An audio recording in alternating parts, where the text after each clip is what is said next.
Регион телеканалының эфирінде күндеми маалыматтық программасы. Анымен Кундуз Кенжебаев алып барам, саламатсыздарбы. Алгач бүгүнкү чыгарылыштан кыскача анонс.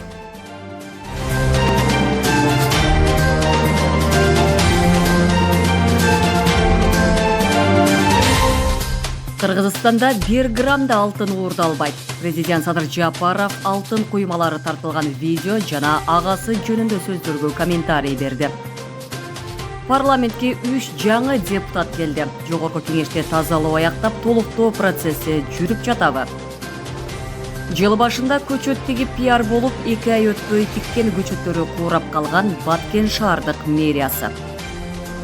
Денесинин дээрлик 80-90% күйүп кеткен 2 жаран мекенине кайтып келди. 2 февралда Бишкек жебиндеги авариялык жарылуудан жабыркаган 2 бейтап Туркиядан 3 ай дарыланып кайтышты.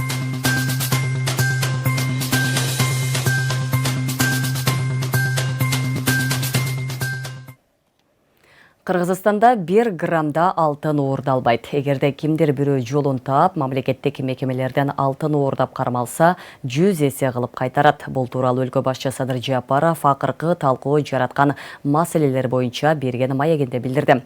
Ошондой эле президент өкмөткө тиешелүү бардык алтын кендерде атайын видеокамералар орнотулганын жана тыкыр көзөмөлдө турарын кошумчалады. Мындан улам интернетте тараган видеону жалган деп атап, коомчулукту ага ишенбөөгө чакырды. Assalamu alaikum, şef. O tkruzdü balдар алып келишти. Бүгүн президент Садыр Жапаров интернет айдыңында талкууга алынган соңку жагдайлар боюнча Кабар улуттук маалымат агенттигине интервью берди. Анда алтын тартылган видео тууралуу жана агасы Сабыр Жапаровдун аты аралашкан сөздөр жалган экенин айтты. Анткени өкмөткө тиешелүү бардык алтын кендерде, заводдордо видео камералар коюлуп, баары онлайн режимде тыкыр көз салынып турарын кошумчалады. Мындан улам ал жактан алтын чыгарып кетүү же уурдоо мүмкүн эмес дейт президент. Ал видеону көрүп менин күлкүм келди. Алтын уурдап башка өлкөлөргө чыгарып жаткан кишилер ошондой видео жасап, анан соц тармакка өздөрү таратат беле. Бүгүнкү күндө биздин өлкөдө мамлекетке тийиштүү алтын кендерден тоннасын булжага коелу 1 грамм алтынды да эч ким уурдай албайт. Өкмөткө тиешелүү бардык алтын кендерге, Кара-Балтадагы афинаждык заводко видео камераларды коюп, баарын онлайн режимге киргизип койгонбуз. Эгер кокус эле кимдир бирөө жолун таап, мамлекеттик мекемелерден 1 килограмм алтын уурдап кармалса, мейли ким болбосун 100 эсе кылып мамлекетке кайтартабыз. Мындай кайтаруу иштери бир эле алтын кен тармагында эмес, башка тармактарда да болуп жатканын өзүңүздөр жакшы билесиздер.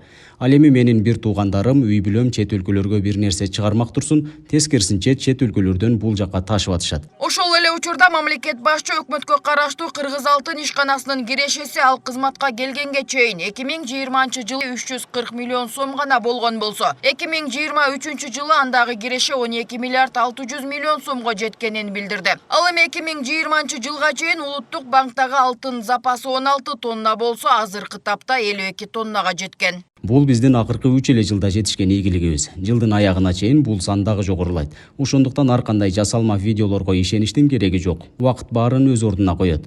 Азыр жасалма интеллект менен ар бир адамдын үнүн окшоштуруп видео жасап кое берсе болот. Мен былтыр биринчи жолу менин үнүм менен реклама жасап койгон видео материалды көрүп таң калгам. Пресс катчыма телефон чалып, мен качан кайсыл жерден ушинтип сүйлөдүм эле деп сурасам, бул компьютер аркылуу жасалма интеллект менен жасалган видео экен деп жооп бергенден кийин билгемин. Азыр технология ай сайын эмес, саат сайын өнүгүп жаткан мезгил. Ошондуктан ар бир маалыматты ар бир адам өзү талдап, андан кийин ишениш керекпи же жокпу өзү билиши керек. Ажонун айтымында кумтөрдөгү алтын муну менен эле чектелип калбайт. Жылдын аягына чейин бул сан дагы жогорулайт. Ошондуктан ар кандай жасалма видеолорго ишенүүнүн кереги жок экенин кошумчалады. Ал эми коомчулукта өлкө башчынын бул маеги колдоого алынбай койгон жок. Анткени буга чейинки бийликтегилердин тушунда өндүрүлгөн алтынга ээ болуу мында турсун. 50%-на ээ боло албаган кумтөр кени азыркы тапта толук кандуу мамлекеттин көзөмөлүнө өтүшү ага мисал. Кумтөр маселеси бир да президент чече албаган. Кумтөр маселеси жада калса, бизде көп мындай президенттердин, мурунку премьер-министр, министрдин баш жуткан проект болчу. Чын айткандачы, азыркы күндө мына баары ачыкка чыгарды. Кумтөр мамлекетке өткөрүлдү, мамлекетке, бюджетке пайда алып келип атат. А эмнеге биз ошону айтпайбыз да? Андан сырткары өлкө башы жакында комуз формасындагы пирсти куруу, курбоо боюнча соц тармактарда сурамжылоо жүргүзгөн. Талкууга ташталган бул суроо интернет колдонуучулары тарабынан ар кандай комментарий жазылган. Анда басымдуу бөлүгү колдоого алса, ошол эле учурда тепкиге алгандары да жок эмес. Мына ушул сындуу ар кандай маселелерге ажо тарабынан көңүл бурулуп, реакция жасалышын эл менен эсептешүү катары бааланууда. Биз баарыбыз көрүп атабыз да, ким биринчи маалымат таратса, ошого биздин коомчулук жарандарыбыз ишенип калып атат да.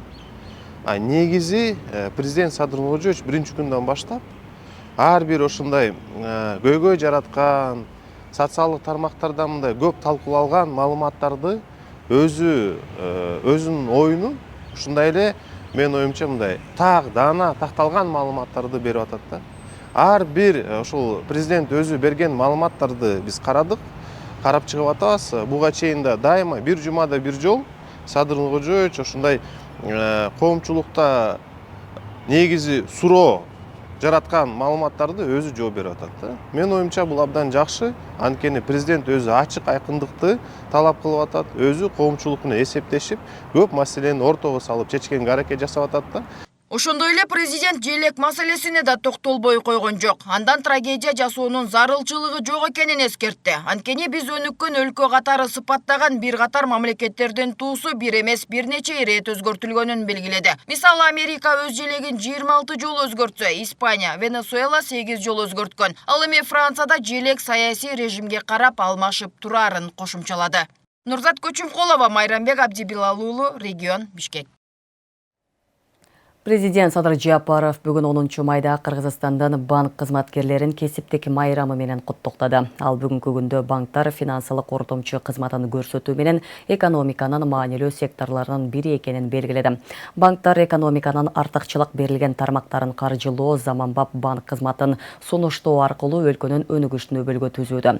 Өлкөбүздөн банк сектору негизги көрсөткүчтөрдүн олуттуу өсүшүн, анын ичинде насыя көлөмүн көбөйтүү, депозиттик базаны жана капиталды өстүрүү менен өзүнүн туруктуу өнүгүүсүн улантууда.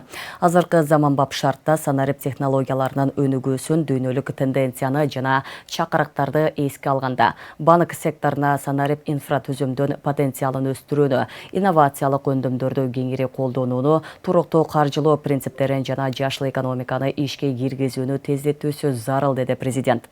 Банк системасынын кызматкерлерине кесипкөй жана билимдүү болуу заман талабы экенин кошумчалады. 10 май банк кызматкерлеринин жана улуттук валютанын күнү. Сом алгач жүгүртүүгө 1993 жылдын 10 майында чыккан.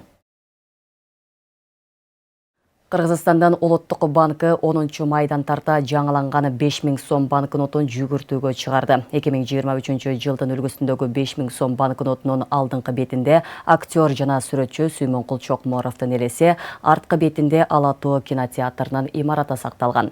Банкноттун негизги түсү жана өлчөмү өзгөрүүсүз калган. 5000 сом номиналындагы банкнот жасалма акча жасоодон ишенимдүү коргоону камсыз кылган. 3 деңгээлден турган заманбап коргоо элементтер комплексин камтайт. Улуттук валютанын бардык банкноттору Кыргыз Республикасынын аймагында расмий төлөм каражаты статусуна ээ жана чыгарылган жылына карабастан төлөм каражаты катары милдеттүү түрдө кабыл алынууга тийиш. Буга чейин сомдун 30 жылдыгына карата улуттук валютанын жаңы 5-сериясындагы 200, 500 жана 1000 сом номиналындагы банкнотторду жүгүртүүгө чыгарылган. Быйыл жыл башында улуттук валютанын 20, 50, 100 сом номиналындагы жаңы 5-сериядагы банкноттору жүгүртүүгө киргизилди. Малайзиянын премьер-министри Анвар Ибрагим 15-16 майда расмий сапар менен Кыргыз Республикасына келет. Бул тууралуу президенттин администрациясынын тышкы саясат бөлүмүнүн башчысы Муратбек Азымбакиев билдирди. Бул сапар Малайзиянын премьер-министринин Борбор Азия боюнча сапарынын алкагында өтөт. Биринчи барган өлкө Кыргызстан болот. Сапардын жүрүшүндө жогорку жана бийик деңгээлдеги жолугушуулар пландаштырылууда. Жолугушууларда Кыргызстан, Малайзия мамлекеттеринин бардык чөйрөсүн активдештирүү, атап айтканда саясий, соода-экономикалык жана маданий гуманитардык чөйрөлөрдө маселелер талкууланат деп белгиледи Муратбек Азымбакиев. Парламентте 3 жаңы депутат ишин баштады. Алар ант берип, ыйгарым укуктарын аткарууга киришти. Белгилей кетсек, 28 апрелде Ош, Карасу, Баткен бир мандаттуу 3 округда шайлоо өткөн. Ал арада депутат Шайлообек Атазовдагы мандатынан ажырап, депутаттык ыйгарым укугу токтотулду. Парламенттен 7-чакырылышы ишин 2021 жылдын декабрь айында баштаган, бирок бул аралыкка чейин аргандай себептер менен 20 чакты депутат мандатын тапшырды. Ант берүү үчүн борбордук трибунага Кубанычбеков, Илимбек Кубанычбековичти чакырам. Жогорку кеңешке жаңы 3 депутат кошулду. Эл өкүлдөрү Илимбек Кубанычбеков, Бактияр Калпаев жана Бекмурза Эргешев ант берип, ыйгарым укуктарын аткарууга киришти. Алар Баткен, Карасу жана Ош бир мандаттуу округдан шайланып келди. Жаңы депутаттар мекенчил депутаттык тобунун курамына кошулду. Эргешев Бекмурза Аскарбаевич жогорку кеңештин депутатынын ыйгарым укуктарын аткарууга киришип жатып, Кыргыз Республикасынын конституциясын жана мыйзамдарын сактоого өз милдеттеримди бүткүл элдин кызыкчылыгында аткарууга, Кыргыз мамлекетинин эгемендигин, аймактык бүтүндүгүн жана көз карандысыздыгын коргоого ант беремин. Эске салсак, аталган округдардан шайланып келген депутаттар Айбек Осмонов, Искендар Матраимов, Нурлан Ражабалиевтер мандатынан ажыратылган. Ага эл өкүлдөрүнүн Раим Матраимов менен байланышы бар экендиги негиз болгондугу маалымдалган. Мындан улам жаңы депутаттар мурдагы кесиптештеринин катачылыгын кайталабай, алардан сабак алышы керектиги коомчулукта айтылууда. 7-чакырылыштын депутаттары мөөнөтүн аз калды. Бирок эми ошол мөөнөттүн ичинде булар элге кызмат кыла алабы? Элдин ишеничин аксайбы? Ушул маселе кайсы ачык бойдон турат да. Депутат болуп барган адам өзү талапкерлигин коюп атканда отчет бериш керек. Мен элдин ишеничине арзыймынбы? Ошол жерге барып калсам, элдин ишеничин аксап, мыйзам жазып, ошолордун аткарышына көзөмөлдүк жүргүзө аламбы? Ошончолук деңгээлим барбы жокпу деп. Мен ойлойм, ошол депутаттар ошол мурункулардын каталыктарын кайталабастан азыр чыныгы элдин мүдөөсүн, элдин талабын, элдин укуктарын коргоп, ошол элдин көйгөйлүү маселесин чечишке умтулуш керек, сабак алганго деп ойлойм. Эске сала кетсек, бир мандаттуу округдагы шайлоого байланыштуу 26 апрелде БШК Бекмурза Эргешевдин каттоосун жокко чыгарган эле. Буга административдик ресурсту колдонгон деген негиз коюлган. Бирок эртеси күнү Бишкектеги административдик сот БШКнын чечимин мыйзамсыз деп тапкан. Борбордук шайлоо комиссиясы Шайлообек Атазовду депутаттык мандатынан ажыратты. Жогорку сот анын депутаттык ыйгарым укугун жокко чыгарды. Ага чейин дагы бир канча депутат өз эрки менен мандатын тапшырган. Бул боюнча УКМК төрагасы Камчыбек Ташиев парламентте тазалануу жүрүп жатканын жана уланаарын эскерткен. Парламентте тазалоону көрүп атасыздар. Парламентке дагы туура эмес адамдар шайланып келип калган. Мына ошол адамдарды тазалоо милдеттери жүрүп жатат. Мындан ары да жүрөт. Жаңылануу, тазалануу процесси мына бардык чөйрөдө болушу керек да. Бул тандалма болбошу керек. Эгерде мен ойлойм, ошондой коррупцияга аралашып калган жеке инсан, жеке жетекчи болобу, алар эгерде ошондой патриот сезим менен мен деле ушул бир учурда, бир мезгилде, же болбосо бир моменттерде аралашып калдым эле коррупцияга деп өзүлөрү эгерде тапшырып кызматын, мандатын тапшырып кетсе, бул Кыргыз мамлекетинин азыркы болуп аткан өнүгүүсүнө болгон кошумча салым болот эле, патриот сезим болот эле деп ойлойт элем да. Ал эми Ноокат жана Ысык көл бир мандаттуу шайлоо округу боюнча шайлоо 30-июнга коюлган. Президент Садыр Жапаров жарлыкка кол коюп, министрлер кабинетине жана БШКга шайлоону өткөрүүгө зарыл болгон каражатты бөлүү тапшырмасын берди. Жогорку кеңештин 7-чакырылышы 2021 жылдын аягында ишин баштаган. Бул аралыкта ар кандай себеп менен 20га чукул депутат мандатынан ажыратылды. Аклай Карабаева, Аскар Маматисаков, регион. УКМК тарабынан Чүй облусунун Ысык Ата районунун аймагында майнинг ферманын мыйзамсыз ишмердүүлүгү аныкталып, бөгөт коюлду. Тактап айтканда, майнинг фермалардын ээлери Кыргыз Республикасынын виртуалдык активдер жөнүндө мыйзамына ылайык расмий каттоодон өтпөстөн милдеттүү сертификатты албастан, каттоо үчүн жыйымдарды ошондой эле башка төлөмдөрдү төлөбөстөн криптовалюталарды казып алууну уюштурушкан. Учурда аталган мыйзамсыз аракеттерге тиешеси бар бардык адамдарды ошондой эле мамлекетке келтирилген зыянды аныктоо боюнча тиешелүү тергөө ыкчам иш-чараларды жүргүзүлүүдө. УКМК учурда жеке менчик кичи ГЭСтерде өндүрүлгөн бардык электр энергиясы Кыргыз Республикасынын мыйзамдары негизинде колго түшүрүлгөн токен техникасынан энергия булагы болуп эсептелинип, калкка багытталганын эскертет. Жалал-Абад шаарында Кадыржан Батыровдун аффилирленген жактарына таандык болгон борбордук базардын бири мамлекетке кайтарылды. Бул тууралуу Улуттук коопсуздук мамлекеттик комитеттен кабарлашты. Шабдалы Зара соода базар комплексинин баасы 412 миллион сомдон жогору бааланган. Териштирүүнүн жүрүшүндө Шабдалы Зара соода базар комплекси жайгашкан жер тилкеси Жалал-Абад шаарынын мэриясынын буйругуна ылайык 1994-жылы Достук ачык акционердик коому менен аффилирленген жеке компания бөлүнүп берилген. Ал жердеги акциялардын контролдук пакетинин 85% Кыргызстандагы өзбек коомчулугунун мурдагы лидери Кадыржан Батыровго таандык болгон. Кыргызстандын жер кодексине ылайык мэриянын жер тилкелерин бөлүп берүүгө укугу жок болгон. Анткени мындай укукка эл депутаттарынын шаардык кеңеши ээ болгон. Жыйынтыктап айтканда Кадыржан Батыровго базардан жер тилкеси мыйзамсыз сатылган. Азыркы учурда базар комплекси Жалал-Абад мэриясынын балансына өткөрүлүп берилди. Президенттин Жашыл Мурас программасынын алкагында Баткен шаарынын көчөлөрүнө декоративдүү ийне жалбырактоо жана жазы жалбырактоо дарактар тегилген. 2 ай болбой Жолдошбай Момунов көчөсүндө тегилген арчалар толугу менен куурап, аталган көчө жашылданбай эле адамзаттан жаратылышка болгон зулумдугунун үлгүсүн көрсөтүп турат. Жыл сайын бул иштерге шаардык казнадан 350 000 сом бөлүнгөнү менен көчөттөрдү тиккен учурда гана сүрөткө түшүп, пиар болгондору эле болбосо, андан кийин көңүл бурулбай кала берет. Аймактык кабарчыбыз Кыргызстанда да башталышы болгон Баткен шаарындагы куураган арчалар туурасында айтып берет. Момун көчөлөрүндө көркөндүрүү иштери болуп атат. Бул жерде бүгүн биз көчөттөрдү отургузуп атабыз. Баткен шаарынын мэриясы ушул ички көчөлөрдү көркөндүрүп жатат. Бул тасма шаардык бийлик тарабынан ушул жылдын 2-апрелинде жарыяланган. Ички көчөлөргө көчөттөр тигилип, көрктөндүрүлүп жатканын маалымдашкан болчу. Маалыматта Баткен шаарындагы Жолдошбай Момунов атындагы көчөгө 100дөн ашуун декоративдүү ийне жалбырактуу жана 100дөн ашуун жазы жалбырактуу көчөттөр тигилген. 2 айга жетпей арчалар куурап турат. Бул көчөгө арчаны тикти. Арчаны тиккен менен арча тиккен малды көгөртүрат эди. Азыр энди арча кургай баштады. Эмнеге дегенде арчага суу жетишпей атат. Сууну куйганга адамдар жок. Өкмөт койдурду. Азыр мына суу ичиш үчүн бугадан ары салыш керек. Оны ким салат? Оны ичим сала албайт да. Мына үйүнө келет чыгып салбайт, напримерге. Десе мен иштемин дейт, мен конбушойт дейт. Азыр энди көчө кургады.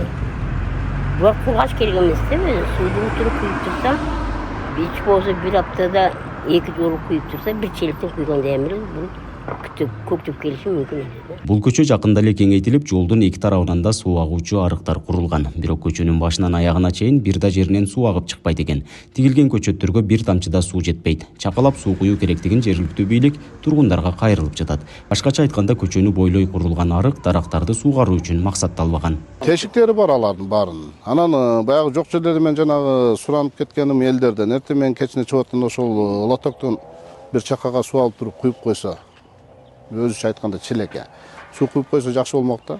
Бирок биз өзү куюп атабыз, жетишпейбиз. Ошол менен элден суранып атканым ошол ошол көчөнү өзүңүздөр көрүп атасыздар, баягы кеңейтүү иштерин жүргүздүк. Ошону эл дагы чыгып эртең менен же кечинде суу куюп койсо, көчөттү көрктөсө дагы сооп болот да. Көчөттөрдү мэрия тарабынан жарыяланган тендердин негизинде жеке ишкер алып келип берген. Куурагандардын ордуна кайрадан жаңылоо ошол ишкерге таандык дешкени менен анын милдети сатып алып жеткирип берүү менен эле чектелгендей. Анткени тигилгенден кийин жеткиликтүү суугарылбай куурап калганы айтылып жатат. Ал эле эмес, шаарда жашылдандыруу чарбасы да жок болгондуктан жоопкерчиликти алуучу ишкана жок. Декоративный дарак тоже жакшы көктөп атат. Ошол эле маалда берки арча кыйналып атат. Мындай айтканда, мүмкүн биздин климатка кичине туура келбейби? Ал жагынан көрөбүз да кандай болот. Ушу бойдон кала берген? Жок, аны жаңылайбыз. Кеткен чыгымга ким жооп берет аны? Кеткен чыгымга ошол уткан неме өзү да келип көрүп мек кылып атат. Канчалык мек берет, баягы арасынан кургагандарыны деститин мек берүүнүн башында айтканда толуктап берем деп. Шаардагы көрктөндүрүү абал өтө начар, кейиштүү абалда. Эмне себептен ушундай абалга түшүп атканынын бир себеби катары бүгүнкү күндө ушул Баткей шаарындагы жашылдандыруу муниципалдык ишканасынын жоктугу менен түшүндүрөм мен. Себеби жашылдандырууга бир мекеме жоопкерчилик алыш керек. Аны тиккенден кийин суу коюш керек, чабыш керек, аны путаш керек, өз мезгилинде ухат кылып туруш керек. Аны тигип эле койсоң өзүнөн өзү көктөбөйт да. Жашыл мурастын алкагында быйылкы жылы шаардык мэрия 245 даана ийне жалбырактуу дарактарды тегишкен. Жергиликтүү казнадан жыл сайын 350 миң сом бөлүнүп, бул каражатка жогорудагыдай көчөттөр жана гүлдөрдү отургузуу каралган. Ушундай эле иштер келерки жылы да аткарылат. Нургазы Жайнаков, Регион телеканалы, Баткен облусу. Бишкек шаардык мэриясы Ак Кула ат майданынын жери үчүн аукцион 16 май күнү саат 10:00 болоорун маалымдады. Ат майдандын жалпы аянты 45-736 гектар жана андагы имараттардын аянты 1818,5 чарчы метрди түзөт. Маалыматка ылайык тиешелүү чечимди муниципалдык менчиктештирүү жол жоболорун ишке ашыруу боюнча комиссия кабыл алды. Көз карандысыз эксперт тарабынан объектини баштапкы баасы менен белгиленген 8,7 миллиард сом өлчөмүндө баалоо жүргүзүлгөн.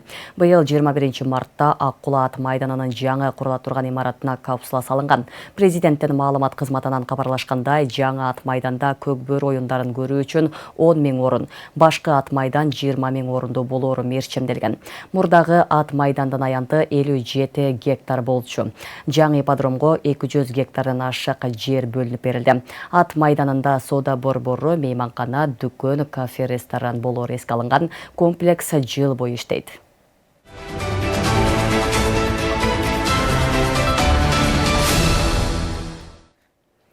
Бишкек жылуулук борборундагы жарылуудан жабыркаган 2 кыргызстандык жарандын Туркиядагы дарылануусу аяктап мекенге кайтып келишти. Денесинин 80-90% күйүп кеткен жарандардын абалы учурда жакшы деп бааланууда. Алар мындан ары Кыргызстанда дарылануусун улантышат, кийинчерээк пластикалык операция жасалары да кабарланууда. Биз алсак алар жерди массаж кылып, ошо массаж, анан кийин физиолечение алыш керек да. Алгандан кийин анан кийин биз түстөп беребиз. Бишкек жылуулук электр борборундагы авариядан жабыркаган 2 кыргызстандыктын узак мөөнөттүү дарылануусу аяктап Кыргызстанга кайтып келишти. Алар Туркиянын Адана шаарындагы ооруканалардын биринде 3 ай дарыланышты. Учурда алардын абалы жакшы деп бааланууда. Аяктан аябай жакшы карады бизди.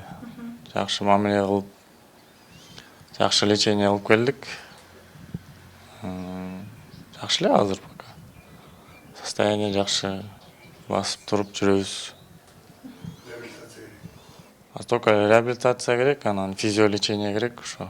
Денесинен 80-90% күйүк алган бейтаптар алардын өмүрүн сактап калууга чоң көмөгүн көрсөткөндөргө, Туркиядагы дарыгерлерге жана ал жакта эмгектенип жүргөн мекендештерге ыраазычылыгын билдирип жатышат. Садыр Нургочевичке чоң рахмат айтайм. Өзүнүн бортун берип Аданага жиберип, ошоктон өзүнүн мен врачым Курайдаш деген немеге чоң тайзым. Аябай жакшы врач экен. Аябай эме кылды. Жөнөкөй врач да экен, өзү да аябай жакшы эме кылды, карады, ухат кылды. Ошонан аяктан медсестраларына, анан аякта мигрант иштеген биздин өз мекендештер, эжелерибиз аябай келип атты, сурап. Тамак алып келип берип атты. Биздин аяктын тамагына көнбөдүк да башындачы. Анан сорпо, жылкын эти менен тамак алып келип берип атышты.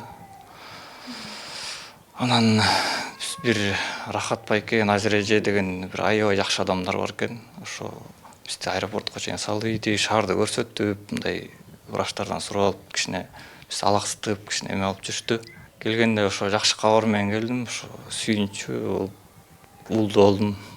Жетисинде анан 3-президент төрөлдү. Туркиядагы дарылануу учурунда бейтаптарга дээрлик 60 чукул операция жасалган. Бул тууралуу саламаттыкты сактоо министри Алымкадыр Бешеналиев алардан кабар алууга барган учурда билдирди. Мындан ары алар Кыргызстанда дарыгерлердин көзөмөлүндө болот. Лечение кылышты. 2 күндө бир операция кылып атышты. 2 күндө бир операция кылып атышты. Ошондой эзептеп келгенде эле бирөөнө болсо 60-тан азык операция кылынды, бирөөнө болсо 50-ден ашык операция кылынды. И бүт бардык азыркы кезде ошол тигил операция кылган кожалардын бардыгы заживлять этти, жакшы болду. Бейтаптар Кыргызстандагы тийиштүү дарыгерлердин кароосунан да өтүшкөн. Алар эми Воронцовкадагы реабилитациялык борборго дарыланууга жаткырылат. Кийинчерээк пластикалык операциялар жасалары кабарланды. Бул ожогойдон кийин, күйгөндөн кийин көп убакытка реабилитация өтүш керек. Контрактура болот, суставтарынан. Ошону биз бүгүнкү күнү бул жерде биз консилиум кылдык. Комбустологдор, травматологдор менен, пластический хирургтар менен полностью биз консультация кылып, бүгүн биз аны Воронцовкадагы реабилитационный центрга жөнөтүп атабыз. Ал жерден бардык условияны түзүп берип атабыз.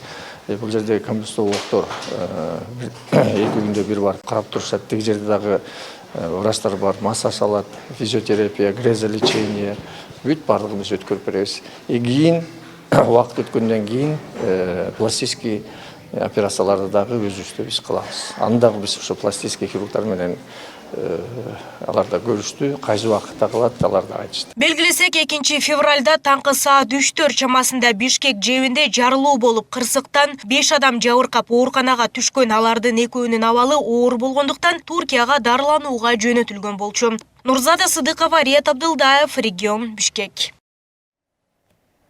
Манас айтуу учурунда унаа сүзүп кеткен балдардын алды үйлөрүнө чыга баштады. Учурда кырсыктан жабыркаган бардык бейтаптардын абалдары туруктуу жана дарыгерлердин көзөмөлүндө болуп турат.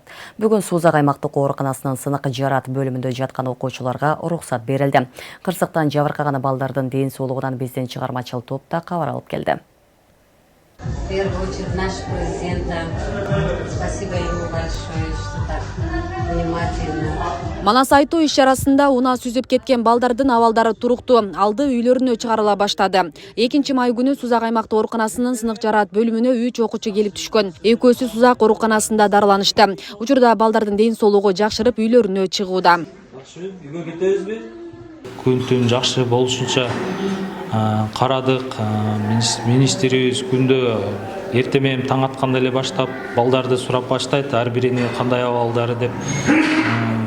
Учурда бардыгы менин оюмча ыраазы, ден соолуктары жакшы балдардын. Буюрса бүгүн үйлөрүнө чыгарууга аракет кылып жатабыз. Жабыркаган окуучулардын үй бүлөсүнө президенттин фондунан 250 000 сомдон материалдык колдоо көрсөтүлгөнү маалым. Күтүлбөгөн кырсыктан жабыркаган балдардын ата-энелеринде наразычылык жок. Иште көзөмөлгө алып балдарга көңүл бурган мамлекет башчыга, бардык тиешелүү жетекчилерге, өмүр сакчыларга ыраазычылык билдиришүүдө. Конечно, ушу бардык эле сон манайда барып ойноп күлүп жүрдүк эле. Анан ушундай иш болуп калды кырсыкта. Ушуга эми эмне кылбайбыз. Сон. Өзүң жакшы сезип атасың го? Ооба, жакшы, рахмат. Бардык сонун менде. Бүгүн чыгабыз деп атасыңар, э? Ооба. Всем спасибо большое. Как положено, они смотрели, ухаживали и помогли с деньгами. Все благодарим от них. Честно слово, разыбыз биз. Балабыз Кудайга шүкүр. Манас айткан чыкканыбызда аркабызда портер бар экен, биз билбептирбиз. Анан биз манас айтып бүтүп эми даярданып кетейли деп атсак, аркабыздан кокустан түшүп кетти. Ичинде эч ким жок экен. Ошол кезде мен өзүмдү жоготуп коюпмун. Анан мен көзүмү ачсам, мен да Октябрьскийнин больницасында экенмин. Аябай жакшы, ыраазыбыз бардыгына. Кудайга шүкүр, буюрса бүгүн чыгып атабыз мына. Жакшы маанайда, кызым жакшы. Кудайга шүкүр, мен деле жакшы, кызым жакшы, мен жакшы. Ушул тапта кырсыктан жабыркаган дагы 3 бейтап Жалал Абад облустук ооруканасында жатат. Алардын экөөсүнө ошол эле күнү операция жасалган. Бүгүнкү күндө бейтаптардын абалы туруктуу, дарыгерлердин көзөмөлүндө. Анын ичинен бирөөсү үйүнө чыгарылды. Ичимен операция болдум. Көк боорум анан бутум сынды, 2 далим сынды. Ошо азыр жакшымын, мурдагы абалым жаман болчу, азыр жакшымын. Бул карына кырсык эч ким билген жок. азыркы учурда мен ушу бооруман операция болдум. Азыркы учурда жакшы карап атышат. Баарына рахмат. Ошол чоңдорго да рахмат, келип күндө кабар алышат. Жалпысынан Жалал Абад облустук балдар ооруканасына 12 бала келип түшүп, 8-и Бишкектеги балдар ооруканасына атайын борт менен жеткирилип дарыланууда. 8-ини Бишкекке жөнөттүк. 4-өө бизде калган. 4-өө ичинен 1-өө чыкты. 1-өө Кудай буйрса эртең чыгат. Берки боору жарылган, анан кийин көк боору жарылып кеткен балдар операциядан кийин бүгүн 8-күн кийинки жумадан 4-5 күндөн үйүнө чыгат. Кудай буйрса акыбалдары жакшы. Эскерте кетсек, 2 майда саат 11:30 чамасында Сузактын Көк Арт айыл өкмөтүнүн катмы эс алуу жайында Манас айтуу боюнча республикалык кароо сынактын алкагында флешмобко катышып жаткан окуучуларды Hyundai Porter унаасы токтоп турган жеринен жылып тебелеп кеткен. Унаада айдоочу болгон эмес, ал окуучуларга балмуздак таратканы барганы айтылган. Бул окуядан кийин айдоочу 48 саатка камалып, баш коргоо чарасы каралгандан кийин үй камагына чыккан. Тергөө уланууда. Асия Сыдыкова, Замирбек Тойчубаев, Регион телеканалы, Жалал Абад. 10 майга карата кызамык оорусун жуктургандардын саны 9509 адамга жетти. Илдетке чалдыккандардын басымдуу бөлүгү Бишкек, Чүй, Ош жана Жалал Абад областарында. Иммунопрофилактика боюнча республикалык борбордун маалыматына караганда, акыркы айларда илдетке чалдыккандардын саны азай баштаган. Ага ылайык кызамык жуктургандардын басымдуу бөлүгү 1 жашка толо эле ымыркайлар. Расмий маалымат боюнча Кыргызстанда быйыл кызамыктан 2 бала чарчап калды. Экөө тең 2 жашка толо элек болгон. Былтыр бул оорудан 9 бала чарчап калган. 2023-жылы өлкөдө кызамык жуктургандар 7046 киши катталган. Саламаттык сактоо министрлиги илдеттин жайылышына ата-энелер түрдүү себептер менен эмдөөдөн баш тартканы себеп болгонун кайталап келет. Саламаттык сактоо министрлиги Дүйнөлүк саламаттык сактоо уюмунун колдоосу менен былтыр дароо ири эмдөө өнөктүгүн баштаган. Вакцинациялоо быйылда улантылып жатат. Ушул жылдын 1 майына карата үй бүлөгө көмөк жөлөк пулун алгандардын саны кыскарды. Бул тууралуу расмий маалыматтарда айтылат. 2024-жылдын 1 майына карата үй бүлөгө көмөк жөлөк пулун алгандардын саны 278,8 миң баланы төзөт. Былтыркы жылга салыштырмалуу 44 миң балага азайган. Адистер жөлөк пул алуучулардын азайышы айлык маяна жогорулап, социалдык келишимдердин ийгиликтүү ишке ашып жатканы менен байланыштырат. Ал эми жарандар болсо жөлөк пул алууда көзөмөлдү күчөтүп койгонуна байланыштуу алуучулардын саны азайган дешет.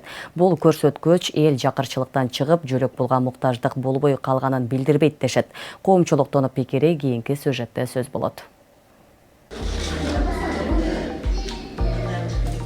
Сузак районунун тургуну Нигара Атабаева 5 баласына үй бүлөгө көмөк жөлөк пулун алуу үчүн райондук эмгек социалдык камсыздоо башкармалыгына кайрылган. Азыркы учурда мурунку жылдарга салыштырмалуу кагаз иштери бир топ жеңил болуп калгандыгын айтууда. Мен Багыш айылынан келдим. Ушу пособиянын нымасы. Мен Багыш айылынан келдим. Жөлөк пулдун мөөнөтү бүтүп калыптыр. Социалдык келишимге кызыкпадым. 100 миң сомду алып иштетүүгө менин шартым жок.